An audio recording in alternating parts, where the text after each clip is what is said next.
Hey there, time for another out-of-this-world story. I think I may have messed up.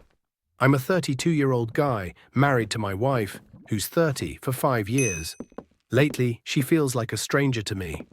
When we first met, we seemed to share the same values. I went to trade school and worked my way up in coding, while she has a graduate degree and manages a team. At first, there was some friendly tension between us. I often complained about middle management, which I saw as a hindrance, while she viewed it as essential for organizing teams and resources. My experiences with some ineffective managers only deepened my frustrations. After a while, I learned to stop sharing my work woes with her because she'd always defend the managers, even without knowing them. Early on, she pushed me to pursue a degree, but when I explained the financial burden, she let it go. We were both relatively debt-free and had similar earning power at the time. About 2 years ago, though, I started working for a company where the owner recognized my potential. Now I make 50% more than she does. My manager is someone who works well with me. While he's not a technical lead, he truly embodies the qualities of a scrum master.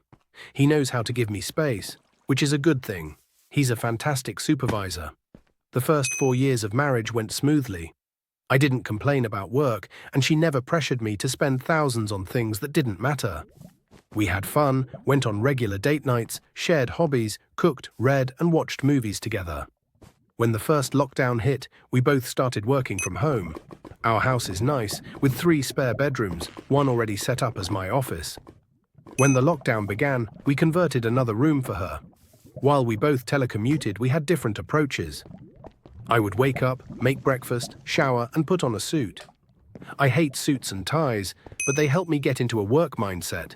My wife, on the other hand, would roll out of bed, grab breakfast, brush her teeth, throw on a t-shirt and sweatpants, and head into her office, sometimes playing Candy Crush between emails. It's funny how proximity can create distance. She has several meetings a day, and I can hear them since her door is wide open. I only have one short meeting daily, so I close my door for that. A few months ago, she mentioned feeling insulted that I shut my door for the scrum. I explained that I do it for focus, but she felt like I was hiding something. I've tried to keep up with our shared hobbies, but she seems less interested lately. I'm rewriting the passage for you. I brushed it off, thinking we saw each other enough during the day. I should have pushed for more, but I treated the lockdown like a temporary situation. Things got worse when her company announced a partial reopening. She jumped at the chance to be among the 50% allowed back in the office, rearranged for social distancing. I didn't blame her, I missed the office too. But my company hadn't opened yet, and as long as I had access to my dev environment, I didn't feel the need. I sensed that some of her co-workers were influencing her. They encouraged her to stay after work to hang out and have drinks at a colleague's place. When I pressed for details, she became secretive and distant. It felt like I was living with a roommate instead of my wife. One weekend last month, she handed me her old iPad and asked me to wipe it, saying she wanted to gift it to her niece. I shrugged it off. I often helped with family tech stuff. She left for another company gathering, and out of curiosity, I powered on the iPad.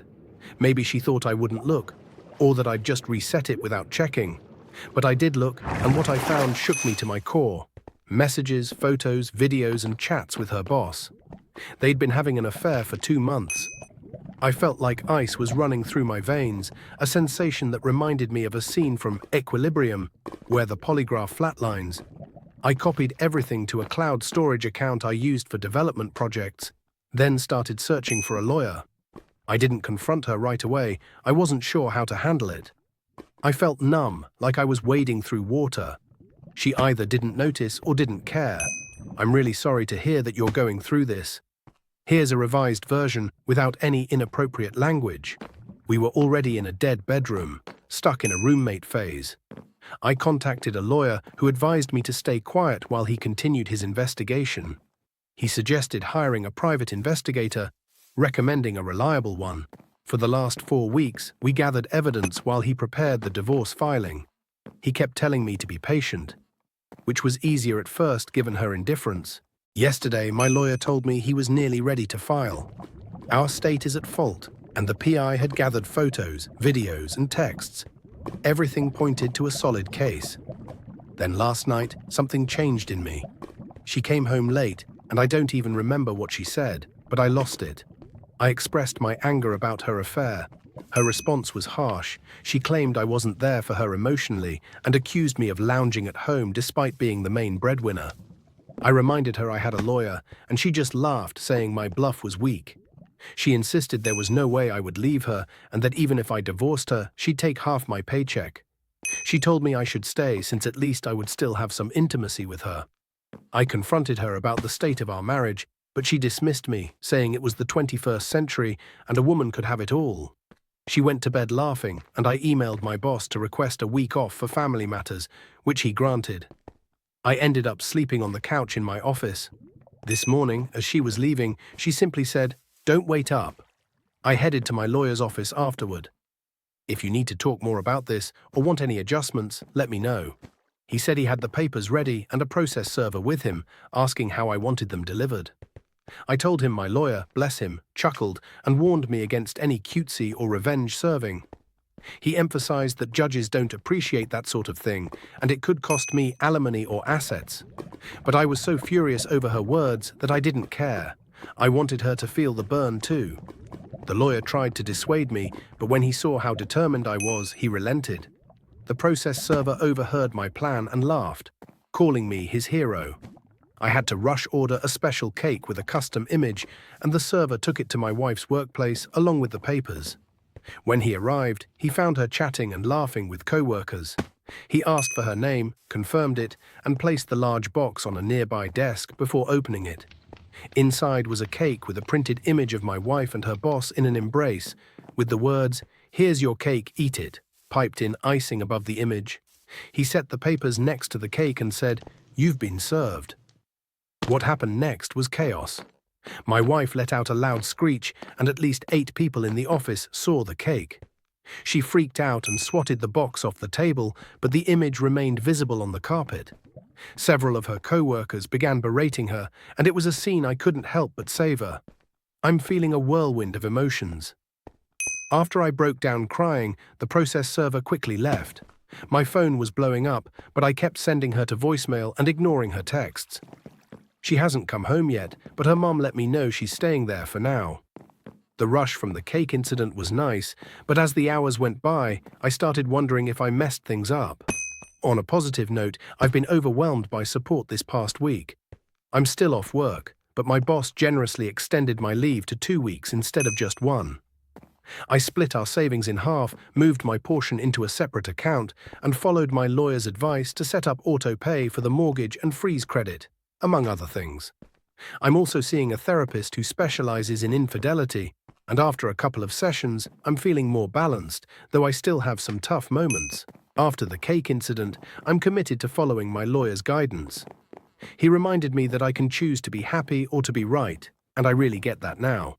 He mentioned that if my wife wants to come home, I can't legally kick her out, but I should document all our interactions.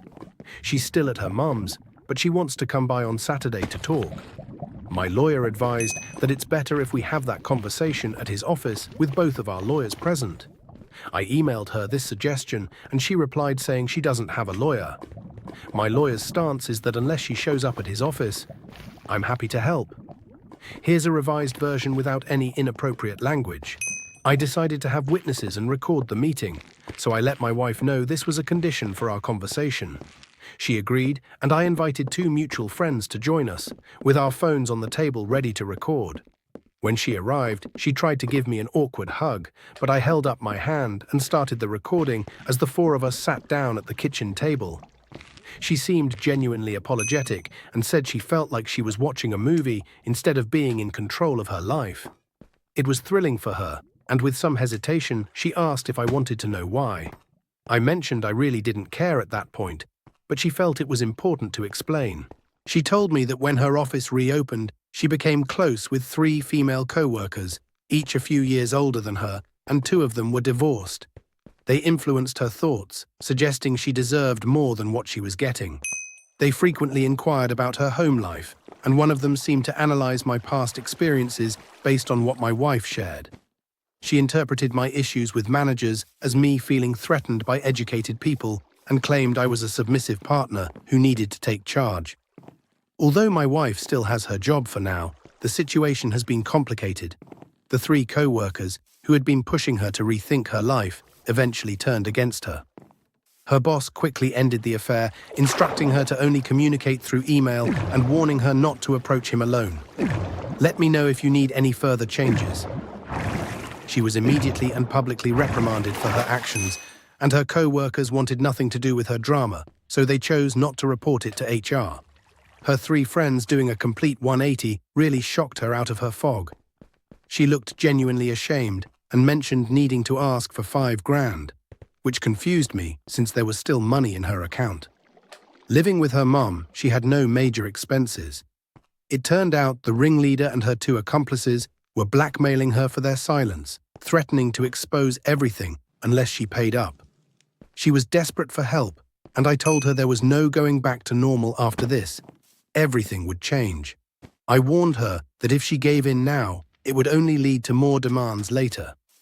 I advised her to report herself, her boss, and her co-workers. It would be better than spending sleepless nights waiting for the inevitable fallout. She hesitated, but eventually asked the crucial question. What about us? Where does that leave us? I had to be honest. There was no us anymore. I suggested she get a lawyer to handle her divorce, and while I could guide her on her work situation, she might need to find a new career after this. I also recommended therapy, because someone who could go from laughing in my face to pleading for help within a week clearly needed support. She pointed out the cake, and I simply replied that I was seeing someone about that. After that, she left, and I haven't heard if she'll take my advice or continue to deal with her co-workers' demands. Why is it always the co-workers involved